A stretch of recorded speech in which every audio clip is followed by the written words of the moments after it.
We cannot let him go on like this. He'll destroy everything we've worked for. Whether this man is a sinner or not, I don't know. All I know is that I was blind, but now I can see. Why didn't you obey your orders and arrest him? Because no one ever spoke the way this man does. What charges are you bringing against this man? He's a blasphemer and a criminal! Crucify him! Why? What evil has this man committed? Crucify him! Give them what they want. A crown of thorns for the King of the Jews. Stretch him out. How can he save others when he can't even save himself? Are you not the Christ? Save yourself and us. Please, God, don't take my son, please. He's dead. Get him down. Let me take the body. Please, he needs a proper burial. He wasn't the savior we thought he was. What now? It's over.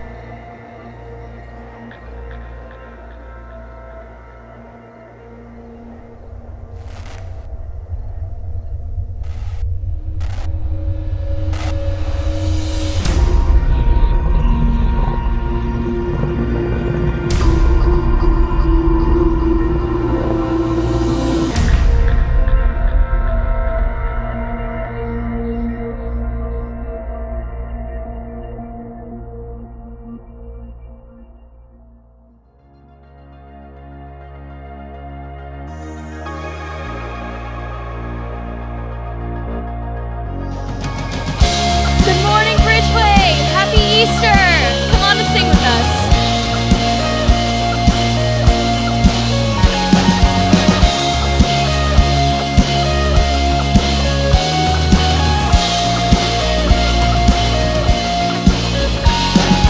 Come, let us worship our King.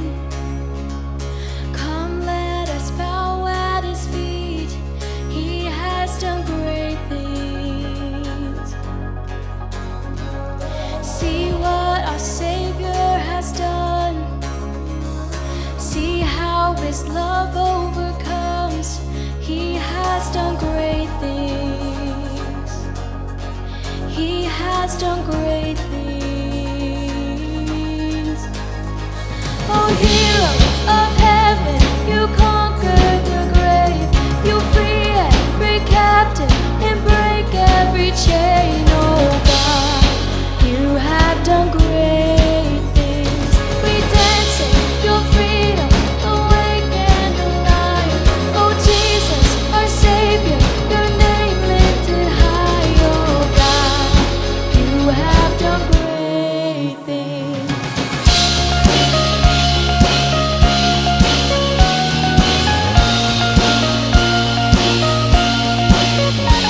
You've been faithful through every storm. You'll be faithful forevermore.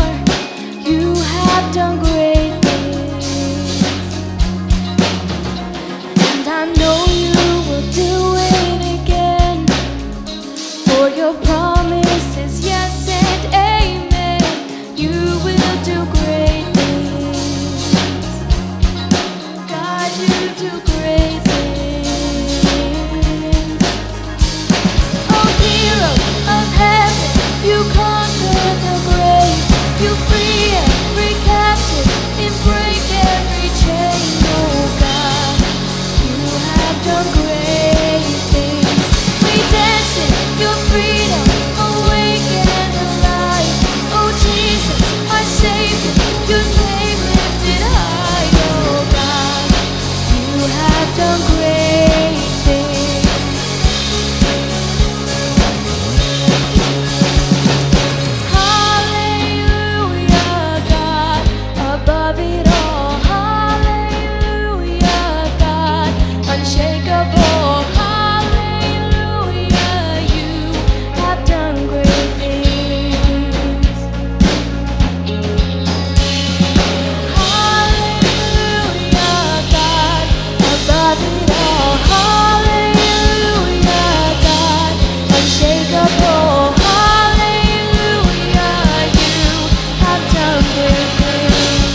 have done great things. You have done great things. Oh God, you do great things.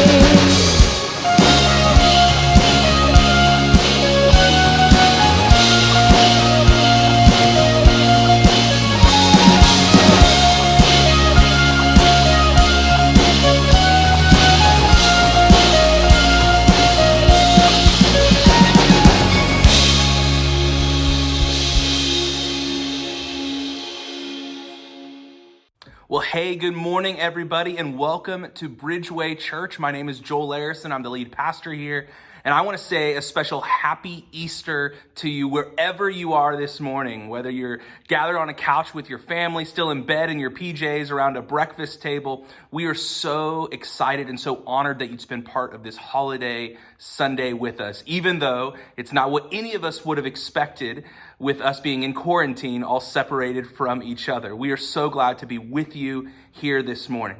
Now, Easter is the celebration of something that happened in human history, and it's like the Super Bowl for Christians and for church people, because we believe that Easter celebrates the resurrection of Jesus, the literal bodily resurrection of Jesus Christ.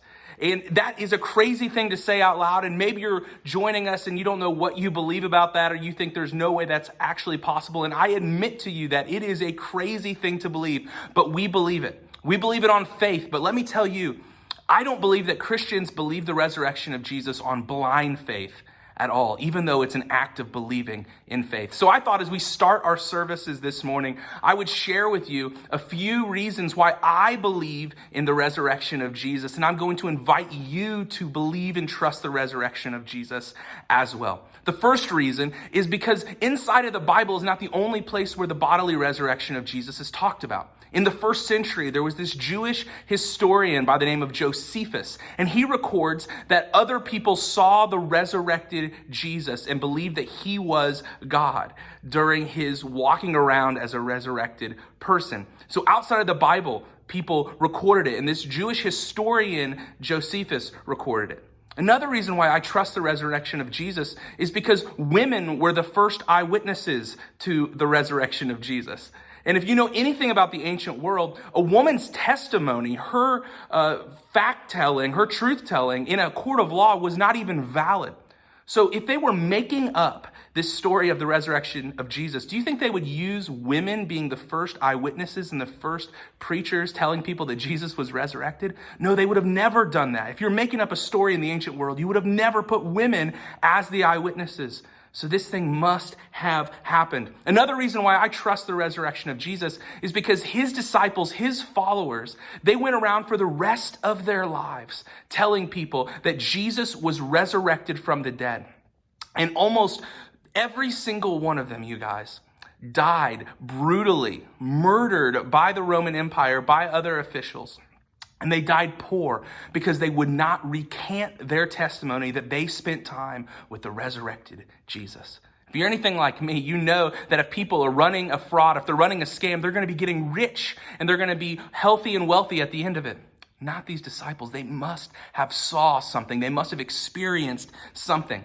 And maybe the biggest reason why I believe in the resurrection of Jesus was Jesus' brother James. You see, during the Gospels, when Jesus was going around telling people this good news of the kingdom of God coming near, letting people see him as God, James is nowhere to be found.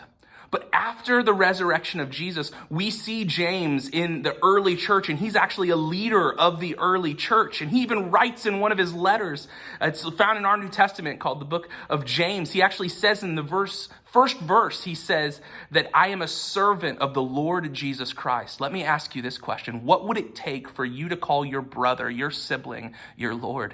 It would have to be a resurrection. There's no way that James wasn't around at all, and all of a sudden he's in the forefront of the early church movement because he believed that Jesus was resurrected. It would have to take a resurrection for anybody to say that their sibling was their Lord. But maybe for me, the biggest reason why I trust the resurrection of Jesus is because I've experienced life change through having a relationship with him today. And I know that sounds crazy to you, but there are millions, billions of people worldwide who have experienced life in Jesus, because Jesus is still walking out of tombs. Jesus is still healing. Jesus is still bringing light into darkness, life from death. He's still in that business today. And I've experienced in my own life. So my friends, this Easter, there were a lot of things canceled, a lot of events canceled. But Easter is not one of them at all. You see, at the cross, Jesus said, "It is finished." The work of his sacrifice was finished, but he did not say, "I am finished," because Jesus was just getting started. So this Easter, wherever you are, we want to invite you to celebrate the risen, resurrected, reigning Jesus. That no matter what we're facing during this pandemic, whatever you're facing in your relational world, in your work world, we want you to know that Jesus is alive and Jesus can bring hope and light and life and healing to whatever situation you have. So this morning, let's sing this next song together, believing that hope is alive. The King is alive this morning. Let's sing together.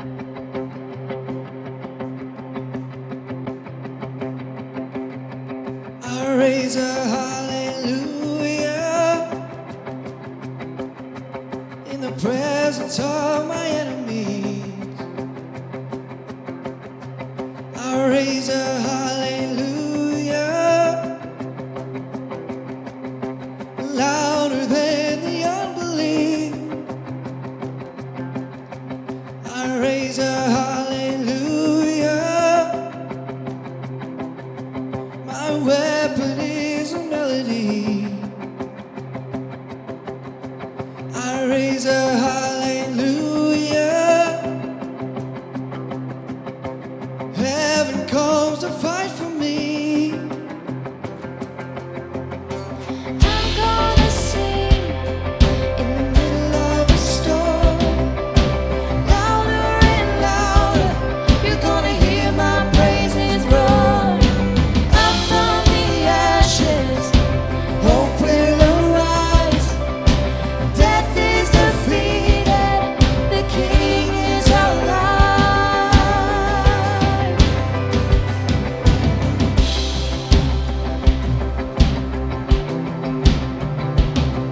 I raise a hallelujah with everything inside of me. I raise a hallelujah. I'll watch the darkness flee. I raise a hallelujah in the middle of the mystery. I raise a hallelujah. Feel you lost your hold on me. I'm gonna sing in the middle of the storm. Louder and louder, you're gonna hear my praises roar. Up from the ashes, hope will arise. Death is defeated, the King is alive.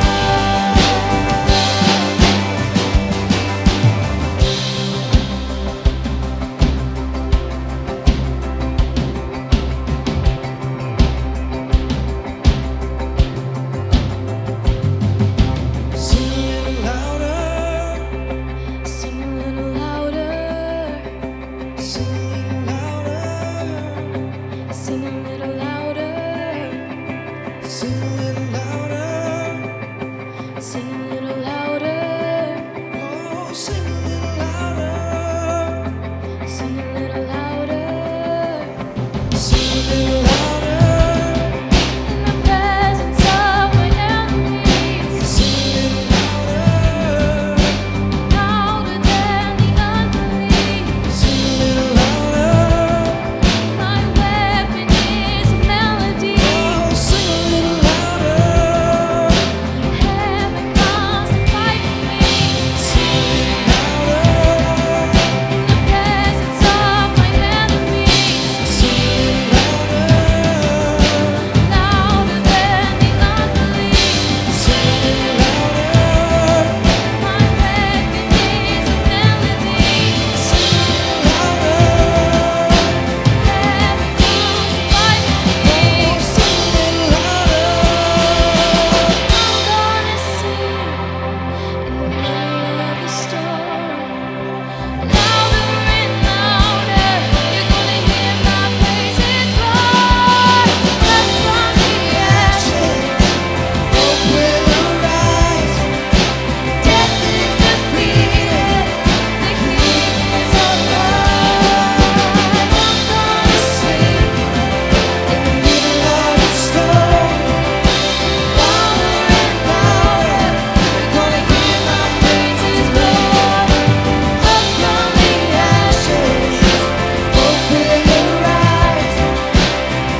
I believe that the most important question that you will ever answer in your life is simply this: who is Jesus?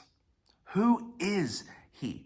And there's lots of different answers that people have to this question. Some say he was an incredible teacher. He was a leader of a movement. He was an incredible historical figure. Some say that he was a guy that people attributed power to. He's just a man. He was just a man, and people said that he was God. Some people say he was a made-up person. He didn't even live in human history at all. And when we look at the first century, we look at the eyewitnesses, we look at people in the ancient world, they were faced with this question about Jesus as well. But it wasn't his teaching that led them to their answer. It was something that happened in human history that led them to a distinct answer. It was the resurrection of Jesus that led them to say this about who Jesus is: he was God. So what I want to do this morning is I want to give us that question as well. Who is Jesus? Who was Jesus? And we're going to spend some time together in the resurrection chapter of John's Gospel, chapter 20 of John.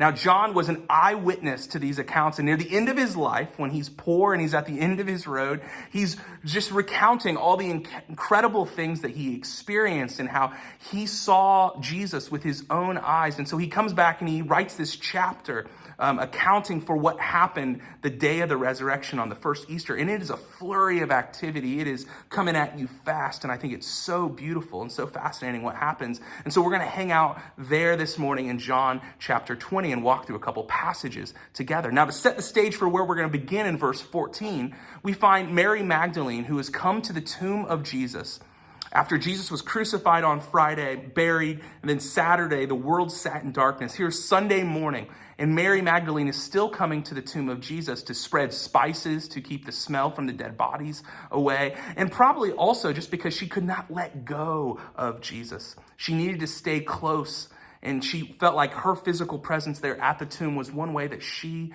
could do that. So she comes to the tomb, and her worst fears are realized in this moment, because she sees that the stone, the door to the tomb, had been rolled away and Jesus' body was gone. And so she is beside herself, mourning, crying, thinking that robbers came and stole his body.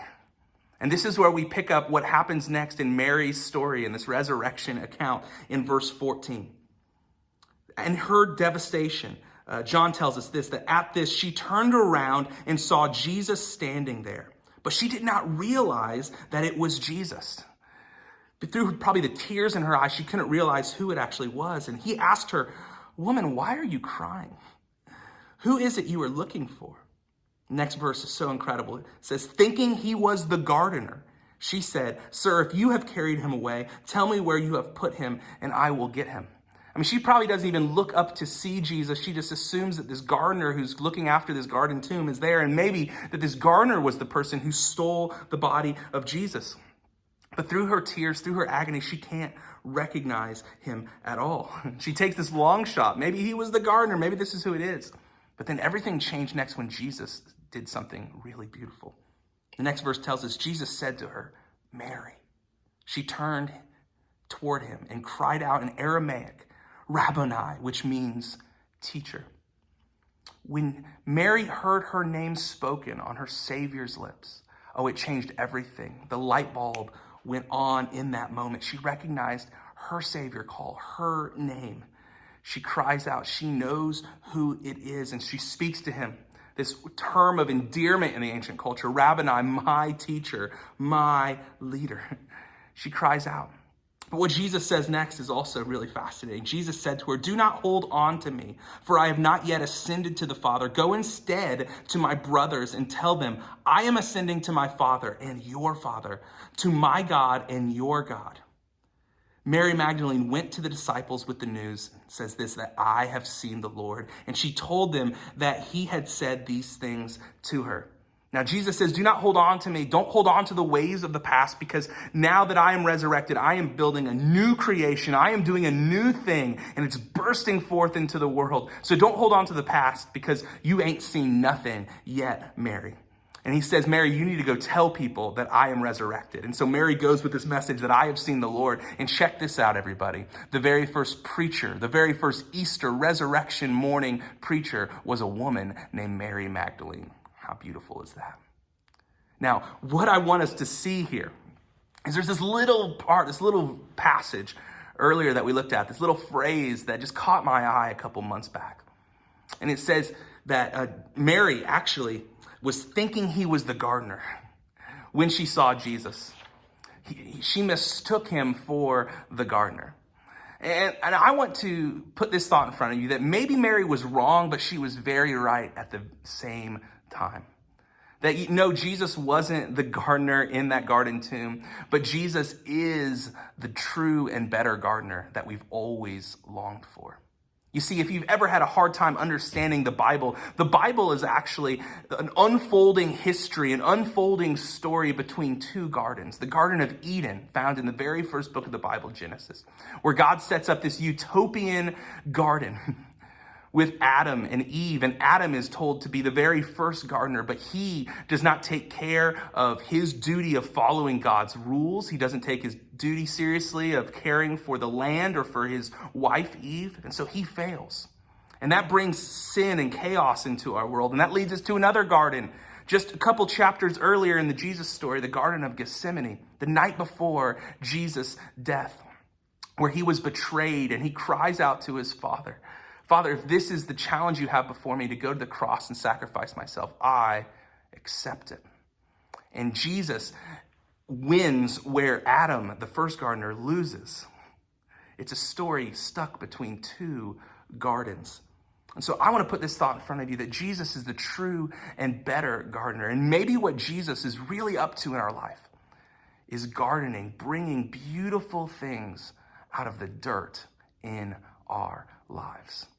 So the very next thing that happens is we see this resurrected Jesus, the gardener, at work because he goes to his followers who we find locked in a room. The very next verses here, John chapter 20, verse 19, we see this.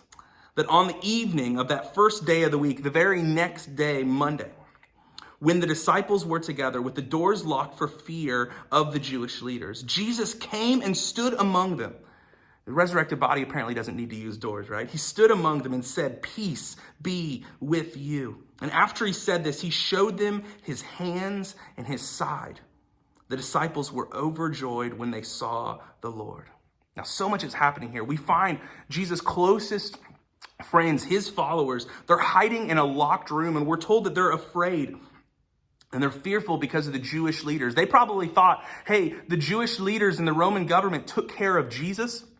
They're probably after us next. We need to wait this thing out. We don't know what our next move is. They were fearful, but they were also fearful for their futures as well, you guys. They probably thought, man, we wasted so much of our lives. We left our family fishing businesses. We left all of our life following this Jewish rabbi that we believed was the Messiah, but he was killed like all the other Messiahs, and it's ball game over. And so they're disappointed. They're filled with lots of shame for leaving their life. They feel like they'd wasted their time. Their faith had vanished. And in that moment, Jesus, the resurrected Jesus, shows up and he speaks to them. He says, "Peace be with you." And this would have been the phrase, Shalom Aleichem. Shalom Aleichem. And we've talked about this a lot at Bridgeway, but when Jesus speaks the words shalom, when he speaks peace, it does not mean just like it's all good, you know, don't worry about it, hippy dippy kind of peace. He's talking about this idea of unity, of harmony, of wholeness in our world. I mean, God's dream for our world is shalom. It's harmony. It's peace. It's wholeness. And he speaks this phrase, "Peace be with you, shalom aleichem," to his followers who were so filled with fear. You guys, this is what I want us to understand. That Jesus extinguishes our fear and he cultivates, he gardens, he grows up a new thing in the midst of our fear. You see, many of us, we can relate to the fear that the disciples felt in this situation, right? I mean, we're fearful right now because of this pandemic. We're fearful because there's an invisible enemy that could be anywhere. We're anxious. We're playing the what if game. What if this happens? What if my spouse gets sick? What if I get infected? We feel like the economy is so shaky and we don't know if our job is going to be there the next day. We're worried for our health, the health of our loved ones. And hey, just like the disciples who were locked in their home, many of us feel like we're locked up in our home as well. And this is what the resurrected Jesus, the gardener, speaks to you, and just like he spoke to his disciples. He says, peace be with you. I think we can all agree that the true master farmers the master gardeners in the Midwest are farmers, right? They're ones that feed our world, feed our country every year. And they're so patient and they do such an incredible job cultivating the ground to feed us and to feed our world. If you guys can recall back to last spring, the spring of 2019, it was the wettest spring that we've had in Indiana for probably 100 years. And it felt like the farmers in our community could just not get their crops in the ground. And they didn't know if harvest then was going to be too late, and so they were going to lose all of their crops. And there was just all this fear going around our country so much.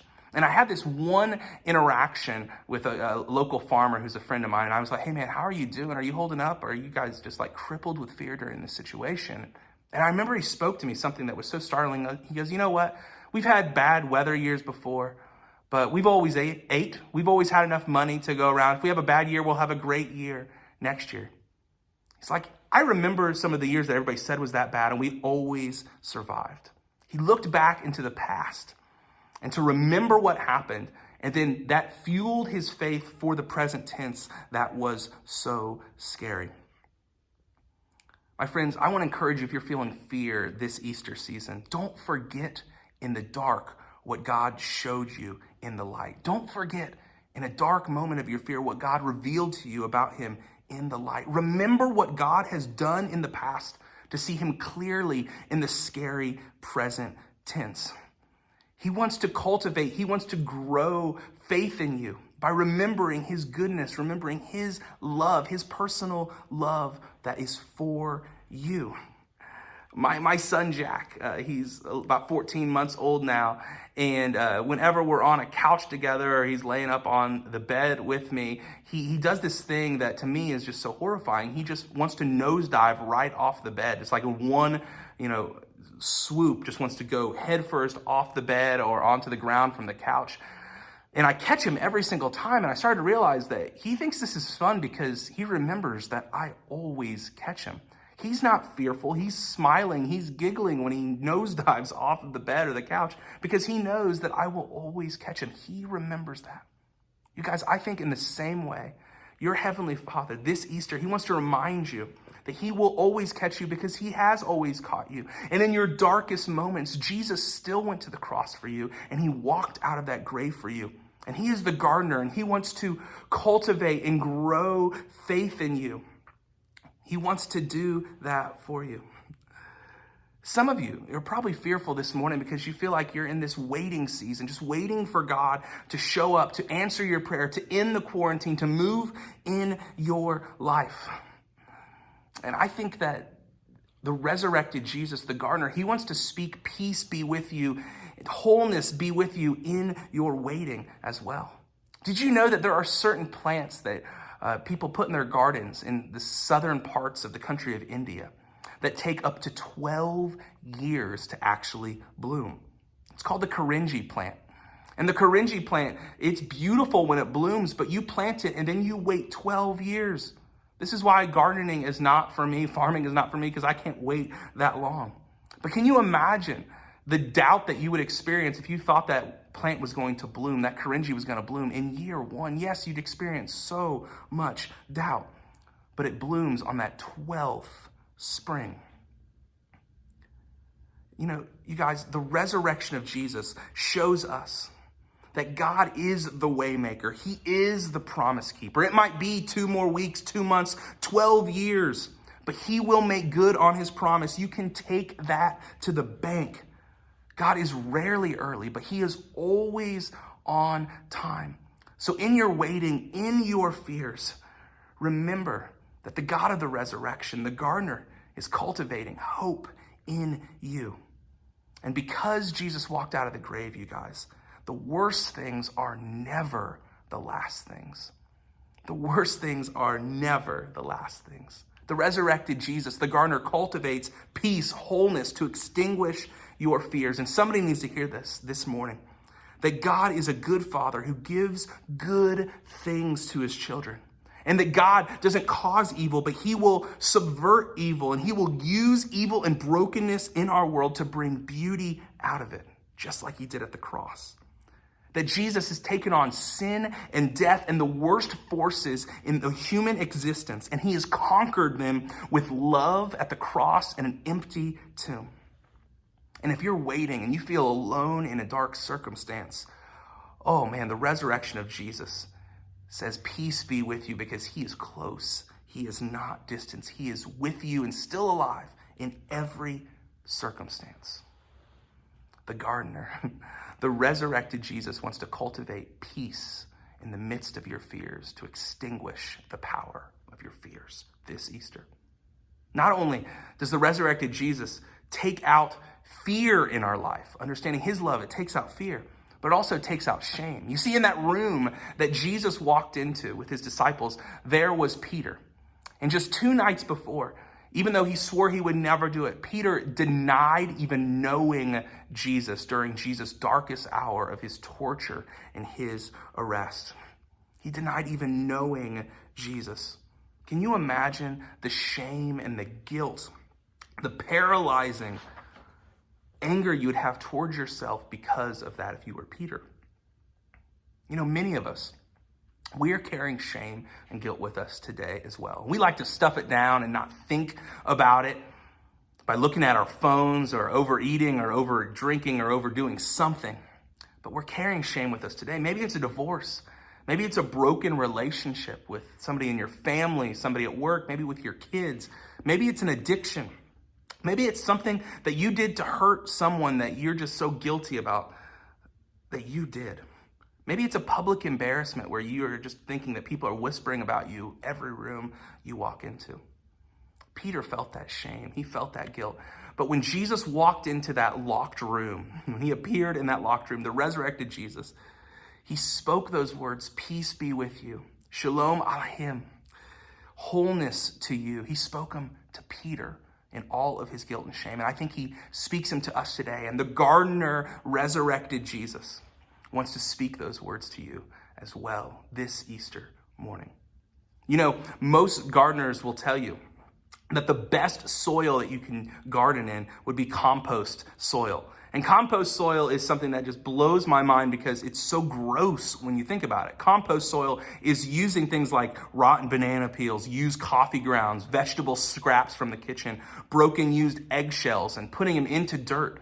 And it makes this fertile soil where the best plants can grow from. And you take it into the world of farming as well. And fertilizer, as you know, does not smell very good because, we'll just say it politely, it's made from waste from animals, the worst, gross, messiest, shameful things. Somehow in gardening, in the way that God created our world, the most beautiful things can grow from it. I believe that the resurrected Jesus, this gardener, looks upon our shame and he speaks love into it. And he cultivates something new to grow from it. Again, God took the worst thing that could ever happen to Jesus, his public execution, the shameful thing that everybody thought was attached to execution by a cross, and he cultivated something beautiful from it. The hope and healing and salvation of the world. This is just what God does, and he wants to do that in your most shameful, guilt-filled moments as well. It's just what Jesus does. I love the story of Charles Colson. Charles Colson was a part of the Nixon administration back in the 70s, and he was actually considered a hatchet man of Richard Nixon. And when the impeachment and the resignation of Richard Nixon was all swirling around, Colson actually went to prison, and he was convicted of obstruction of justice. And while he was in prison, he had an experience with the resurrected Jesus. He found faith and life in Jesus. And so when he got out, he wanted to do something for the people that were in prison. He actually started, still to this day, the world's biggest prison ministry called Prison Fellowship that helps people that are inmates come face to face with the resurrected Jesus and find faith as well. But he also fought against the way that so much of our justice system is set up to just punish people in prison, and he works towards rehabilitation and reform in our prison systems as well. You see how what would have been the most shameful, darkest, guilt-filled moment of Colson's life, going to prison, God got in the midst of it, and the gardener started cultivating and growing something beautiful from it. And now there are hundreds of thousands of people that have found life in Jesus because of what Colson had experienced. You see this? He brought glory from shame. From the worst moment, he brought beauty. Isn't that incredible? Another story I love of this is Scott Harrison. Scott Harrison, in his 20s, was a nightclub promoter. He was obsessed with status and the nightlife. But after an experience he had with this undeveloped part of the world, and he discovered that dirty water actually has so much to do with so many things that ail the poorest people among us. And he had an experience with Jesus, and he knew that he had to change his life and he had to do something about this crisis. And God got a hold of his life, and he started this organization called Charity Water. And to this date, over 11 million, yes, 11 million people have clean water because of this nonprofit that he created. And what I love most about this story is that God used some of those skills that he had as a nightclub promoter to bring beauty into the world. He uses his marketing skills and his skills of promotion to let people know about the need and to know how they could make a difference for the poorest people among us. See what God did again? He took what was the most shameful thing, this nightclub promoting, self-indulgent lifestyle. He took what the most shameful thing could be, and he brought beauty out of it, and he rearranged it and cultivated and gardened and grew something beautiful from his broken past. And when we look at Peter's life, Peter, after Jesus spoke the words, "Peace be with you," into him, Peter actually walked away from his shame, and from his shame, God brought something beautiful there as well, because Peter became one of the leaders of the early church and one of the leaders on the forefront of telling the world about the resurrected Jesus. Jesus grew beauty and glory out of shame. It's just what the gardener does. My friends, I believe that the garden project is not over with yet. That what God started in the Garden of Eden and what God continued at the Garden of Gethsemane is not over with today. And like I said earlier, Jesus said, "It is finished," but he did not say, "I am finished." The gardener has not given up on you. Whatever you're feeling this morning, whether that be fear, whether that be waiting and doubt, whether that be shame and guilt, he's not done with you. He wants to grow new things in you. He wants to take your graves and he wants to grow gardens from it. He wants to take your mourning and your sadness and he wants to bring you joy and dancing. He wants to take the things that look like ashes and they're all over with, the dirt, and he wants to bring beauty from them. And when you feel like there's no way, he wants to take that sea that feels like it's impossible for you to cross, and he wants to turn it into a highway. That is the invitation of Jesus this morning for you. Let me pray for us. Father, I pray that each and every one of us would realize that you are the gardener, that Mary Magdalene wasn't actually all that wrong, that you want to grow and build and cultivate beautiful things in us from our fears, from our shame, from our guilt, from our dead ends, from our waiting. So I pray for people wherever they are right now, that they would trust you. They would maybe in their own words say, "Jesus, I'm tired of doing my life on my own. I need a new thing cultivated in me. And so I'm reaching out to you. I believe that you are God and that you died and that you rose again and you are the gardener, Jesus, today." So God, wherever people are this morning, I pray that they would feel your presence and they would come face to face with this reality that the resurrection happened, and you want to bring resurrection in each and every one of our lives as well. Because there's nothing better than you, Jesus. No one better than you, because you change everything. You take the dirty things and make them beautiful in our lives. Everybody agree and say, amen. Let's sing this song of truth together. I searched the world, but it couldn't fill me. Man's empty praise and treasures the fame are never enough. And you came along and put me back together. Every desire is not satisfied here in your love.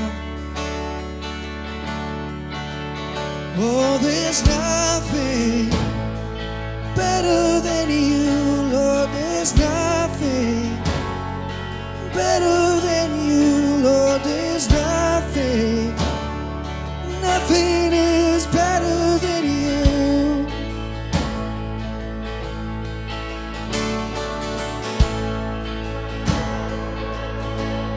Oh, I'm not afraid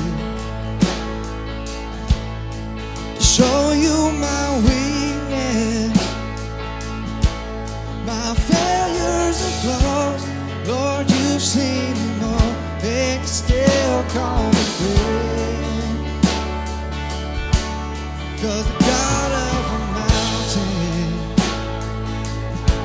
is the God of the valley. There's not a place your mercy and grace won't find me again. Oh, there's nothing better than you. There's nothing better than you, Lord. There's nothing, nothing is better than you. Oh, there's nothing better than you. Oh, there's nothing better than you, Lord. There's nothing, nothing is better than you.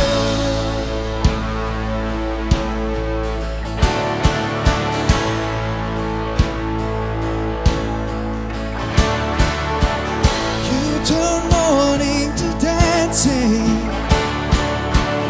You give beauty for ashes. You turn shame into glory. You're the only one who can. You turn mourning to dancing. You give beauty for ashes.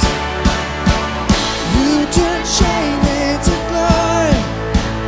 You're the only one who can. You turn graves into gardens. You turn bones into armies. You turn seas into highways. You're the only one who can. You're the only one who can. There's nothing better than you. Oh, there's nothing better than you, Lord. There's nothing, nothing is better than you. Oh, there's nothing better than you. Oh, there's nothing better than you. Oh, there's nothing, nothing is better than you.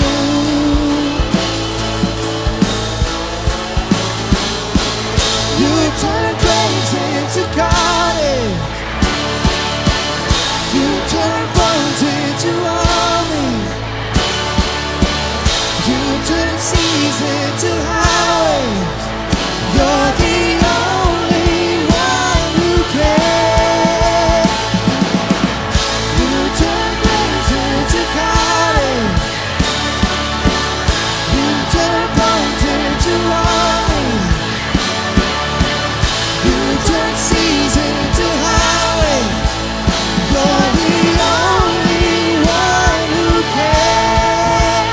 You're the only one who can. You're the only one who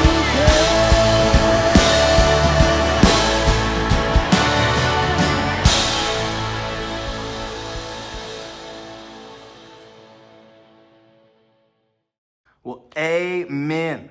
That's such a powerful reminder for us that God takes our graves and he turns them into gardens because he is the gardener. This resurrected Jesus is the gardener. We're so grateful that you spent some time with us this morning. We want to let you know that you can connect with us. You can go to bridgewaykokomo.com/connect and fill out a digital connection card. We would love to invite you to be part of our Bridgeway community where you can belong before you believe, but wherever you are on your journey, you can take a step towards Jesus together. Well, we're hoping that you'll spend some time with us. Join us next Sunday right here online at 9:30 or 11 as we kick off a brand new series called Defiant Joy. And we're going to learn how we can fight for joy even in, let's just say, not the best circumstances. And I know that this is something that I need to grow in, and I'm betting that you would like to grow in it as well. So we'd love to invite you to join us there. We want to let you know that we have an awesome kids experience for your kids. There's a link below if you want to stream an Easter service with your kids and experience that with them. It's an awesome next step that you can take as well. We hope that you'll join us on Facebook this next week at the Bridgeway Kokomo community group, and you can stay connected there. We can pray for each other and encourage each other there as well. But hey, we are all in this together, and we are so glad that even though the church building is closed this morning, that the church is on mission because Jesus is alive and we are still going together. So grateful for you guys. Have a great rest of your day. Hope to see you this next week.